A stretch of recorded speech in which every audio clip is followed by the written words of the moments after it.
Welcome to our executive interview series at Cyber Talks presented by CyberScoop. I'm Wyatt Cashin. We're here with Marlin McFate, Public Sector CTO and CISO for Cohesity. Marlin, thank you for joining us. Thanks for having me. I'd like to start by asking, how have you seen the increased reliance on cloud services make real-time cybersecurity and recovery either more difficult or more accessible for agencies? I see that kind of manifesting in two ways. One, when it comes to certain systems, I would say maybe the less important ones, not tier one applications. It can provide an easy button for organizations to do, and also kind of more on the recovery side, more accessible or easier for them to, acquire maybe a data resiliency level of capability. And when I say data resiliency, being able to survive a natural disaster or an earthquake or something along those lines. But from a cyber resiliency perspective, I think that easy button sometimes is maybe taken a little too far. And especially with our systems, critical data, critical workflows and applications, we should still be employing something, I think, beyond just kind of cloud native backup. Those systems need to have things like immutability built in, data lock built in, the ability to basically survive not just a natural disaster, but also be able to survive a cyber event, and then go through the processes of the actual clean recovery process to bring that data and those systems back into a trusted state. And I see a lot of organizations just kind of employing the easy button, thinking, I have it in multiple availability zones or multiple regions. That is definitely data resiliency, but it doesn't necessarily cover them in a cyber situation. That's a great point.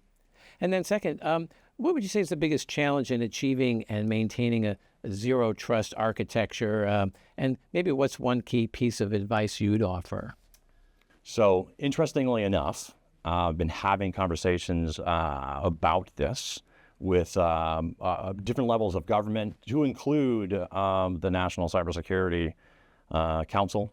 And one of the things, going back to the resiliency side of things and the recovery side of things, which is kind of where I play data for the recovery purposes, I was kind of asked by a friend of mine who works in the zero trust world for the government, not necessarily for industry.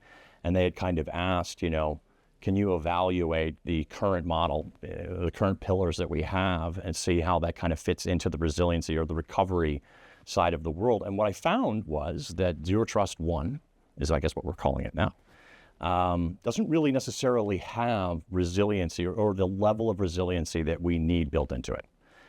It primarily, and I know I'm overly simplifying this to a certain degree, but I'd be willing to have a conversation with anyone about this. It focuses primarily on primary data, primary systems, obviously authentication, identity, all those things, right? But it doesn't necessarily, even if you take a look at the data pillar, and we're talking about data for recovery, it doesn't necessarily address outside of something like DLP and, identity and those types of things, right? Attributes, tagging, labeling.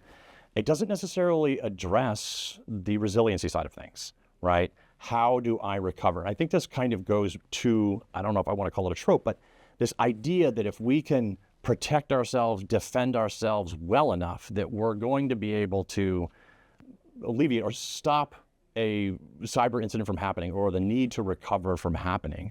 And all of the percentages, if you take a look at the statistics, all of that says that we're wrong there, right? I think if you look at Sophos, their percentage in 2024, I need to look up to 2025. I know we're 2 months in, but was 60%.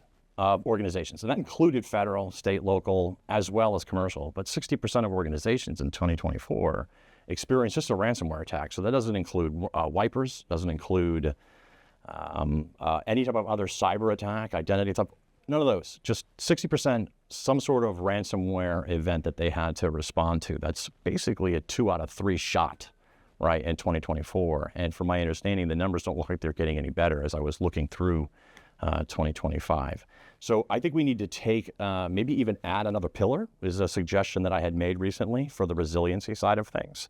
Everything, we are saying assume breach, right? Just assume everything went wrong. How can I recover, cleanly and safely as fast as possible, because that's what at that point, that's what's most important, is speedy recovery back to a trusted point. Maybe we need to add that.